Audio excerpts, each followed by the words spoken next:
చెన్నాయిగూడెం మండలం పులి రామన్నగూడెంలో గత వారం రోజులుగా గిరిజన సంక్షేమ ఆశ్రమ పాఠశాల వద్ద కొనసాగుతున్న ధర్నాని విరమింపచేయ ప్రయత్నాలు ఫలించలే. ఈరోజు శుక్రవారం ఏలూరు జిల్లా ఏజెన్సీ పర్యటనలో ఉన్న ఆంధ్రప్రదేశ్ గిరిజన సంక్షేమ commission chairman Solla Bujireddy, Polavaram MLA Chirri బాలరాజులను గ్రామస్తులు, విద్యార్థుల తల్లిదండ్రులు కలిసి వ్రాతపూర్వక హామీని కోరడంతో నిరసన శిబిరం నుంచి వెనుదిరిగారు.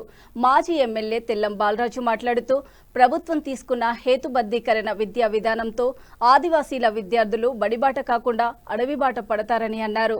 గిరిజనులు బాగా చదువుకొని ఉన్నత స్థితిలో ఉండడం చంద్రబాబుకి నచ్చలేదని, అందుచేతనే విద్యను దూరం చేసే జీవోలు చేస్తున్నారని, ఇది గిరిజనుల అభివృద్ధికి చెందకుండా చేసే కుట్రేనని విమర్శించారు. ఏది ఏమైనా ఏజెన్సీలో గల గిరిజన సంక్షేమ ఆశ్రమ పాఠశాల స్థాయిని పూర్వ విధానంలోనే కొనసాగించాలని, స్పష్టమైన వ్రాతపూర్వక హామీ ఇచ్చే వరకు పాఠశాలలను తెరిచేది లేదని గ్రామస్తుల, విద్యార్థులు, తల్లిదండ్రులు ముక్తకంఠంతో నినాదాలు చేశారు. ఎందుకంటే గవర్నమెంట్ కొంతవరకు కొనసాగించాలని అనుకుంటున్నారు. అలాగే దేవగారు కూడా గవర్నమెంట్ నుంచి తీసుకెళ్ళడం జరిగింది. ఖచ్చితంగా మేము కూడా తీసుకెళ్తాం. మా వంతు బాధ్యతగా మేము పులిరామన్నగూడెంలో 3 నుండి 10వ తరగతి వరకు కొనసాగించే విధంగా ప్రభుత్వాన్ని తీసుకెళ్లి వారితో ఖచ్చితంగా ఈ నిలుపుదల చేసే విధంగా మాట్లాడతామని తెలియజేస్తాను. ఎందుకంటే ఈ పాఠశాల దేవగారు చెప్పినట్టుగా చాలా 1970 నుంచి ఐటీడీఏ వచ్చినప్పటి నుంచి ఇక్కడ ఉన్నట్టుంది. కాబట్టి ఐటీడీఏలో ఉన్న పరిధిలో ఉన్న విద్యార్థులందరూ, గిరిజన విద్యార్థులందరూ ఖచ్చితంగా ఆశ్రమ పాఠశాలలో చదవాల్సి ఉంది. అదే కాకుండా ఈ పులిరామన్నగూడెంలో చరిత్ర గల గ్రామం, స్కూలు కాబట్టి ఖచ్చితంగా 3 నుండి 5వ తరగతి ఉండే విధంగా నేను 10 వరకు 3 నుండి 10 వరకు హాస్టల్ సదుపాయం కలిపి ఆశ్రమ పాఠశాలలు ఉండే విధంగా మా ఎమ్మెల్యే గారు చెప్పినట్టుగా, పిఓ గారు చెప్పినట్టుగా నేను ప్రభుత్వం దృష్టికి తీసుకెళ్ళి ఖచ్చితంగా ఈ పాఠశాల 3 నుండి 10 వరకు కొనసాగే విధంగా కంటిన్యూ అయ్యే విధంగా చేస్తానని తెలియజేస్తున్నాను. అందరికీ నమస్కారం. ప్రభుత్వం చంద్రబాబు నాయుడు గారి నేతృత్వంలో మరి విద్యాశాఖ ద్వారా జియో 57 మరి ఇవ్వడమైంది. ఈ జియో 57 వల్ల గిరిజన మారుమూల గ్రామాల్లో ఉన్న ఆశ్రమ పాఠశాలలు, హాస్టల్స్ ఇవన్నీ కూడా ఈరోజు మూతపడే పరిస్థితి వచ్చింది. ఎందుకంటే ఈరోజు ఈ ఐటీడీ కేఆర్పురం పరిధిలో 56 స్కూల్స్ ఉన్నాయి. 56 స్కూల్స్లో, హాస్టల్స్లో ఉన్న పిల్లలందరూ కూడా ఈరోజు విద్యకు దూరం అయ్యే పరిస్థితి ఏర్పడింది. ఎందుకంటే ఈ 57 జీవో వల్ల ఈ హాస్టల్స్, స్కూల్స్ మూసేస్తే, స్థాయి తగ్గిస్తే పిల్లలందరూ కూడా బడిబాట నుంచి అడిబాట పట్టే పరిస్థితి ఏర్పడింది.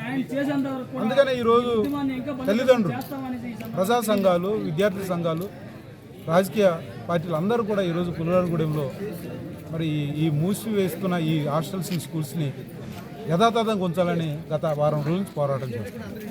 అయినా కానీ ఈ కూటమి ప్రభుత్వం చంద్రబాబు నాయుడు నేతృత్వంలో ముద్దు నిద్రపోతుంది. ఏమాత్రం కూడా స్పందించలేదు. అంటే వాళ్ళ ఉద్దేశం ఏంటంటే గిరిజన విద్యార్థులకి విద్యను దూరం చేయాలనే ఆలోచన వాళ్ళకు. ఎందుకంటే చంద్రబాబు నాయుడు గారికి ఎస్సీ ఎస్టీలు అంటే అసలు గిట్టదండి. ఆయన ఎవరైనా ఎస్సీ కులంలో పుట్టాలా అని అనుకుంటారని అన్నారు. అలాగే గిరిజనులకి తెలివితేటలు ఉండవు, వాళ్ళకి సరిగా ఉండరు, బట్టలు వేసుకోరు అని వ్యంగ్యంగా మాట్లాడిన సందర్భాలు ఉన్నాయి. అది దృష్టిలో పెట్టుకొని ఈరోజు ఈ జీవో ఇచ్చారని నేను అనుకుంటున్నాను. ఎందుకంటే ఈరోజు లోకేష్ అయితేమో స్టాన్ఫోర్డ్లో చదువుకున్నాడు, కార్పొరేట్ స్కూల్లో కాలేజ్ చదివాడు. కానీ మనలాంటి ఎస్సీ ఎస్టీ పిల్లలు అయితే గవర్నమెంట్ స్కూల్లో కూడా చదవడానికి వీలు లేకుండా జీవో ఇచ్చారు. అంటే విద్యా హక్కు చట్టం ఎందుకు పెట్టారు? ప్రతి పౌరుడు, ప్రతి విద్యార్థి చదువుకోవాలనే ఉద్దేశంతోనే ఆ చట్టానికి ఈరోజు తూటు పోస్తున్నాడు చంద్రబాబు నాయుడు.